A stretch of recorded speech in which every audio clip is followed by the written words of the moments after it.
O que faz de alguém um verdadeiro campeão? Sabe, o que separa os bons atletas das verdadeiras lendas? Não é só o talento, não é só o treino. É uma força que vem de dentro, da mente. E hoje, a gente vai mergulhar fundo na psicologia por trás dessa performance de elite. Imagina a cena, o estádio lotado, o brilho da medalha, o troféu nas mãos. É isso que move um campeão? Ou será que o que alimenta de verdade é aquela paixão pura, sabe? O amor pelo esporte, pela superação do dia a dia, não importa o resultado final. Essa diferença, ela é fundamental. É ela que define o tipo de motor que leva um atleta ao seu limite máximo. Então, por onde a gente começa a entender essa batalha interna entre a paixão e o prêmio? Bom, tudo acontece aqui, ó, na mente. E a psicologia do esporte é o nosso guia para navegar nesse universo tão complexo. Hoje em dia, o psicólogo do esporte é tipo um arquiteto da mente. Não existe uma fórmula pronta, um modelo único para todo mundo. Pelo contrário, o trabalho é em conjunto com técnico, médico, nutricionista para construir um preparo mental sob medida, sabe? Foco, resiliência, controle emocional, tudo para forjar aquela fortaleza mental que cada atleta precisa. E no centro de toda essa engrenagem, de toda essa atividade mental e física, tem uma substância química que basicamente comanda o espetáculo. A dopamina. É ela que está por trás daquele desejo de vencer, sabe? Aquela recompensa que o cérebro sente não só na hora de levantar o troféu, mas também depois de um treino exaustivo que deu certo. Entender como a dopamina age é o primeiro passo para a gente decifrar o código da motivação.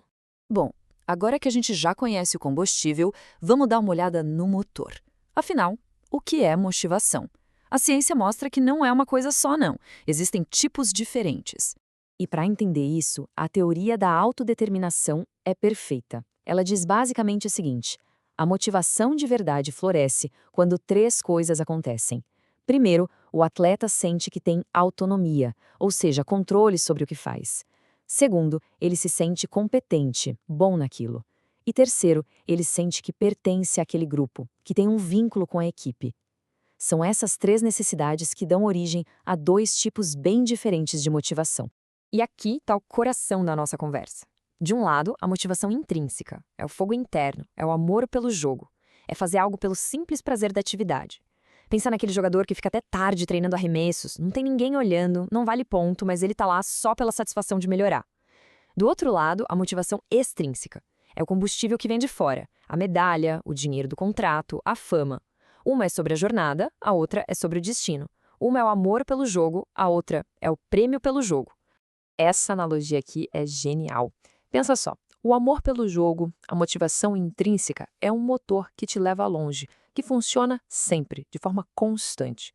Já a busca pelo prêmio, a motivação extrínseca, é como um nitro. Dá um impulso absurdo, é super poderoso, mas queima rápido e pode te deixar na mão bem na hora da pressão.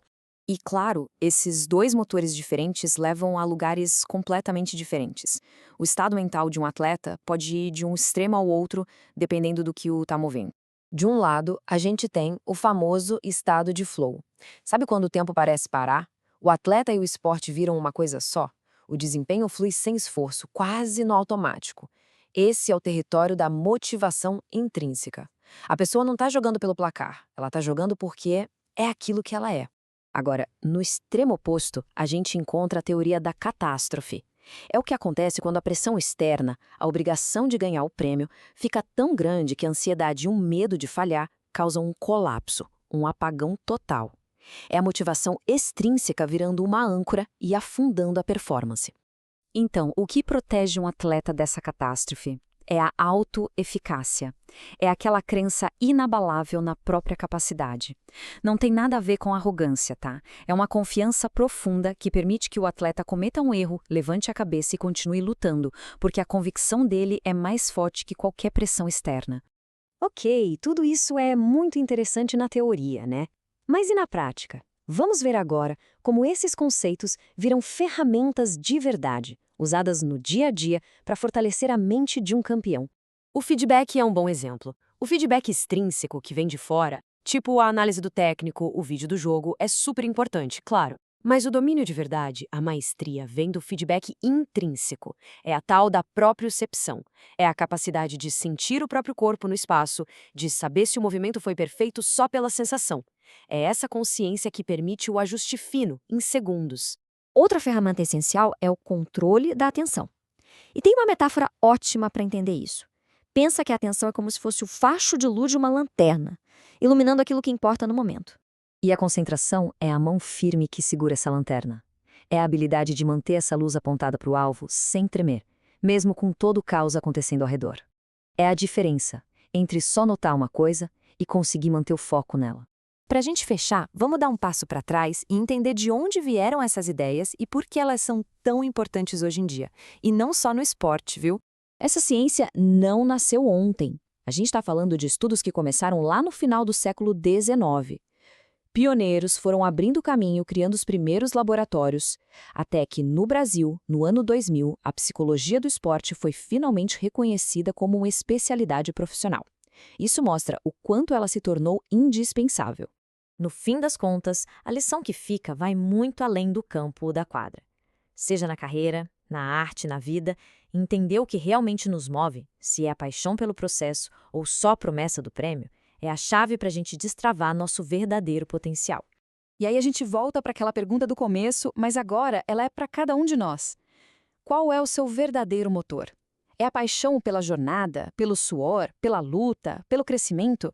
Ou o foco está só lá no destino, no troféu, no cargo, na linha de chegada? A resposta, bom, a resposta pode definir tudo.